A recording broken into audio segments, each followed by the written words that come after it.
Just done. Can you hear me well? Can you Yes, see my thanks. screen? Is it shared properly without any extraneous material?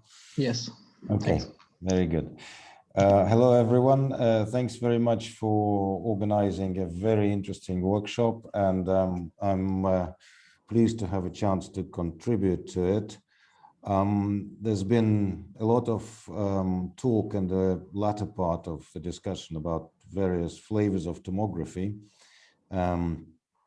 And I myself have been guilty of thinking impure thoughts about non-scalar tomography modalities.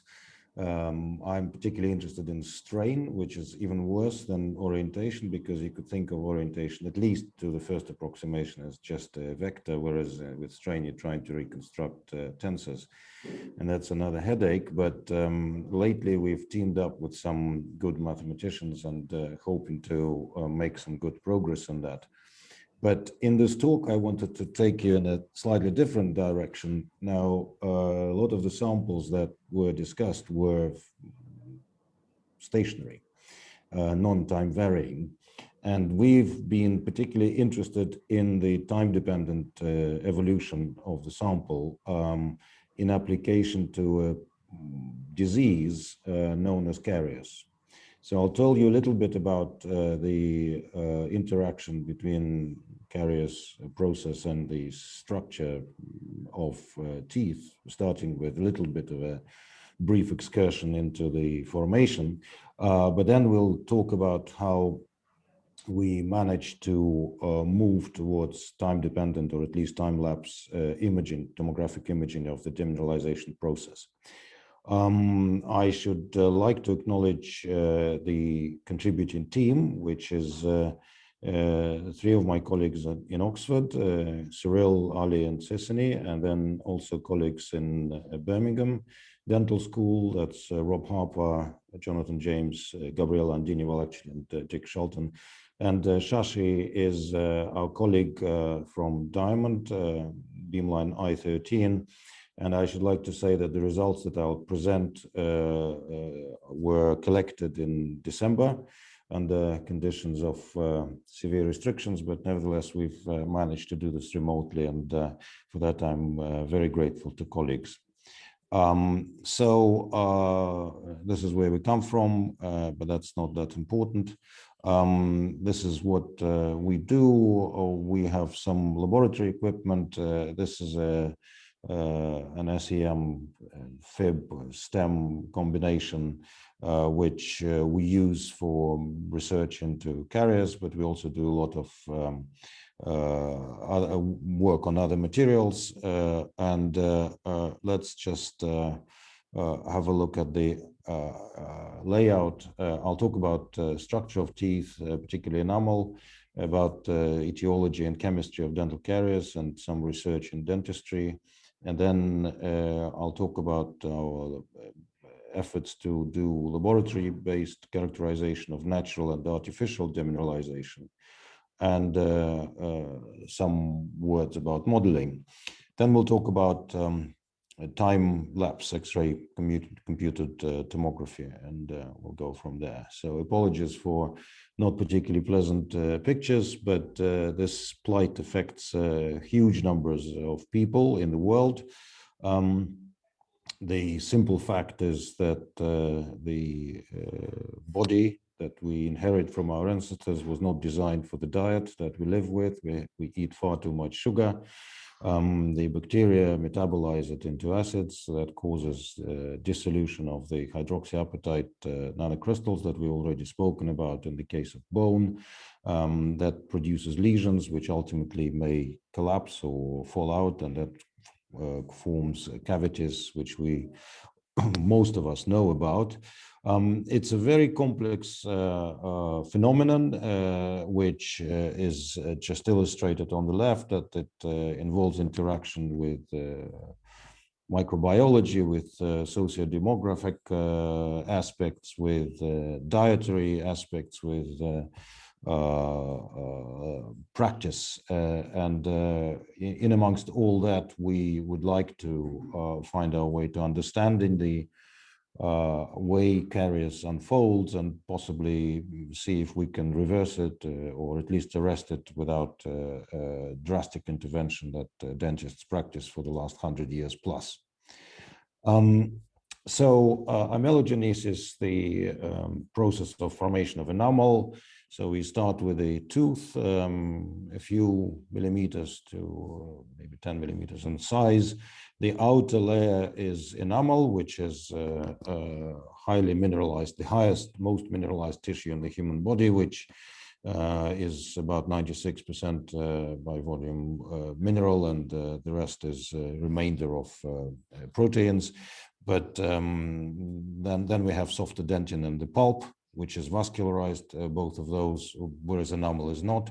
So at least in humans, enamel is effectively dead in the sense that it's no longer supplied with nutrients.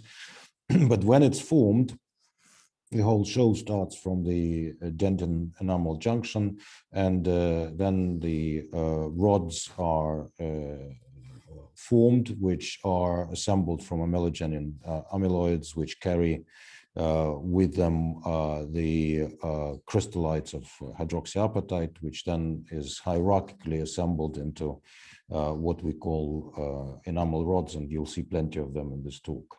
And then perhaps I don't need to dwell for so long on the structure of hydroxyapatite because it's been widely elaborated about. Let's move on. So amelogenesis involves the movement of ameloblast cells, which have these TOMS processes at the back. These excrete effectively hydroxyapatite nanocrystals, which are laid down in this pattern that is shown here. And it's interesting to consider how protein molecules with charged groups attached to the end of them self-assemble, first into these small 15 nanometer clusters and then into slightly larger clusters of clusters. And ultimately these globules or blobs then form assemblies which ultimately crystallize to form those hydroxyapatite crystals that we've been talking about. Now, it's interesting that there appears to be a lot more hollow space here. So somehow upon crystallization, there is an increase in volume, which may seem surprising until you think about water, which also expands upon crystallization. So this is a very interesting topic to ponder, but we don't go down to that scale yet in our study. What we're interested in is the way these cells that leave behind a trail of hydroxyapatite crystals with some remaining protein assemble themselves into this specific shape. To some people, it is remindful of a fish. These are called rods, and the rods have head and tail, and then there is interrod space, and they form together something like a hexagonal brick pattern.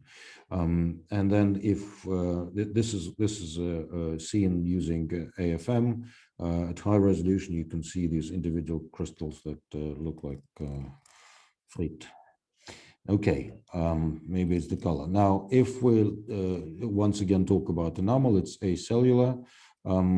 It contains hydroxyapatite platelets, which I think I remember correctly are smaller than in bone. That causes actually tighter packing and is needed to deliver the particular properties of enamel, mechanical properties of enamel. So the platelets are sort of tiles, not quite like bricks. Roman bricks may be very flat, 100 to 160 nanometers long, about 50 to 70 nanometers wide, and 20 to 25 thick. Dentin is not so interesting, except perhaps to mention that the peritubular dentin and intertubular dentin differ in mechanical properties, and it turns out, as we found in some other studies, it comes not from change in the concentration, but from the fact that peritubular dentin has finer hydroxyapatite particles, which are somewhat more tightly packed.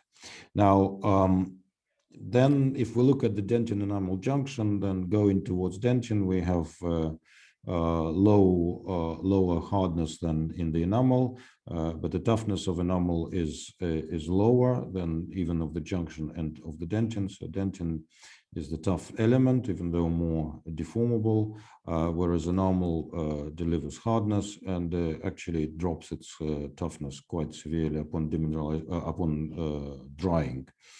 These are some pictures of the rods. Sometimes they appear to run parallel. So these are traces of the ameloblasts traveling, and sometimes very frequently you see decussation, which is a deviation of this from straight path. It turns out that this plays an important role in ensuring toughness of the enamel. And as do the remaining proteins, there are some images showing bridging ligaments of these which are holding the pieces together. And one important note is that erosion, which happens upon acid attack, reduces the toughness of enamel drastically, and that's why it promotes the cracking and cavity formation. Now, what happens in carriers? In carriers, you have this dissolution precipitation reaction of hydroxyapatite, which can go release calcium and phosphate ions together with OH groups into the solution, depending on the pH of the acid. And there is a balance to be seen here. In other words, in the mouth, when the conditions are acidic, there is dissolution. If the conditions become more basic alkaline, then you have reprecipitation. And so that's our defense mechanism from this, which unfortunately doesn't work very well in practice. But this insert shows that at pH below 5.5, there is the dissolution of hydroxyapatite. If it's fluorinated, then the boundary, the threshold for dissolution is reduced further to 4.5 pH, and that's one of the reasons why fluorination helps. Now, this is what demineralized, partly demineralized enamel or carriers enamel looks like. So we wanted to understand the pathways for this process. So we wanted to look at lesion ultrastructure, understand natural and artificial processes, and ultimately move towards biomimetic remineralization. Let me just first point out to you several types of etching pattern removal. So here you see primarily rods being dissolved. In type 2, you have primarily the interrod enamel. In type 3, you have both, but rod enamel forms these sort of spikes. And then you can observe it particularly nicely under AFM because you have a combination of high lateral and vertical resolution. So what would we like? We would like to build a multi-scale model that would help us understand the process and control it. And indeed, we've done the first steps in this direction. There was a paper published in 2020. What we see here is a unit cell which contains the rod and then the interrod enamel with different properties. We tried to calibrate this against sort of micro scale rather than nanoscale experiments on dissolution, and we see different rate of removal of material between interrod and rod. Then we have the microscale model, but what we would really love to have is a three-dimensional observation of this process from tomography. So what we need to do is we need to mimic the process of hydroxyapatite removal in laboratory conditions. So we started working on slices. These are some polarized light microscopy images. What you see here are so-called Hunter-Schroeder bands, which are particular features of the weave of the rod pattern that manifests itself in this iridescent color. And what we see is that upon the formation of this lesion, some regions allow the advancement of this dissolution front to a greater extent than others. Then if we look at radiography, depending on the point in time that we look at, we see the expansion of this lesion for different samples taken with different value of pH. And then we can also look at the effect of pH in slices from lab radiography. And that provides us with the input that we need for our modeling. Now, let's see what we've done on the synchrotron. The design of the flow cell was relatively simple. We had an inlet above the outlet. We had a sample mounted on a stick in the middle. And the challenge was whether we'd be able to collect useful data with relevant contrast and ability to reconstruct whilst the sample was immersed in the either artificial saliva, which is sort of stabilizing solution, or in demineralizing acidic solution. Sample preparation. These are relatively large samples. We've played with fib, but for this purpose, we selected a sample in the form of a stick, which was polished on a wheel by hand, and then we've covered it in varnish, leaving behind, leaving in the layer some gap through which acid would attack preferentially, so that we can follow it. So here are some slices through the reconstruction. This is a region that was demineralized. So this is a lesion. This is another lesion. We may separate this out.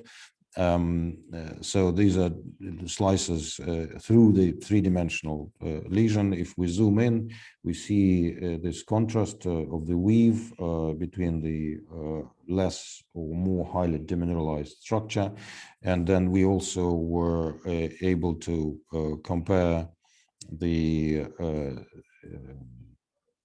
state of demineralization between 5 and 10 hours and calculate the average reduction in density as a function of time and depth. So let me talk a little bit about this picture, which shows the structure. So in gold, what we show here, we see the empty space. So this is type 3 demineralization pattern, in which the rods are etched more slowly than the interrod enamel. And what we also are able to do is to quantify the data that we obtained in this way in terms of the interrod being removed and the remaining thickness quantified in terms of the cross section.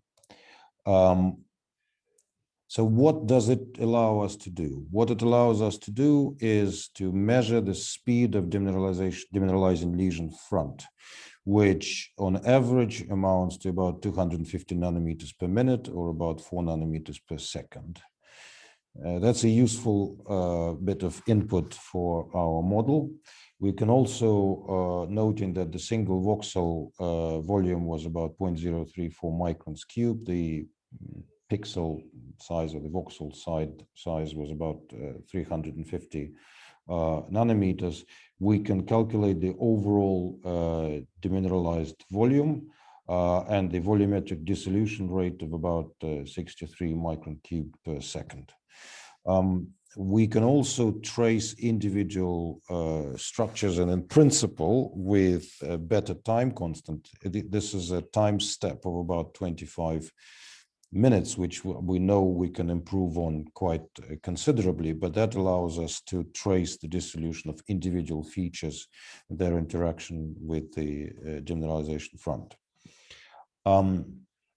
Just to prop it up, and I'm about to wrap up, we undertook some wet AFM analysis, because as you can see from my presentation, we're particularly interested in looking at things as they happen. So this is a time sequence of the dissolution of enamel, which was polished smooth. And then after 72 seconds, it starts to reveal some relief that you can see here below. And further, another 72 seconds later. So that allows us to estimate that dissolution rate again. And it seems to be consistent with what we've shown above, but obviously with a different spatial resolution.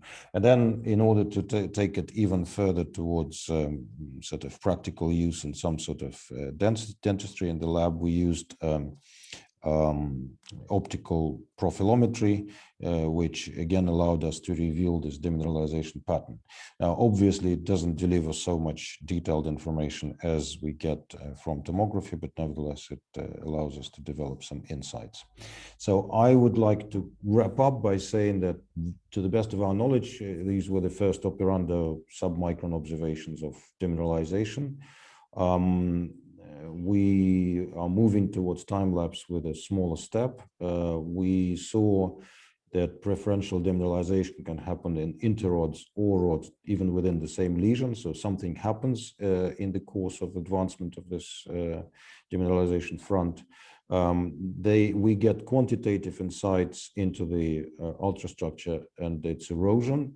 And we potentially have reasons to use this for other situations, for example, corrosion, scale formation, weathering phenomena, etc. And with that, I would like to thank everyone, and particularly colleagues who worked with us, and everyone who contributed to this study. Thank you. Yes, thank you very much for this interesting presentation. And I'm sure there will be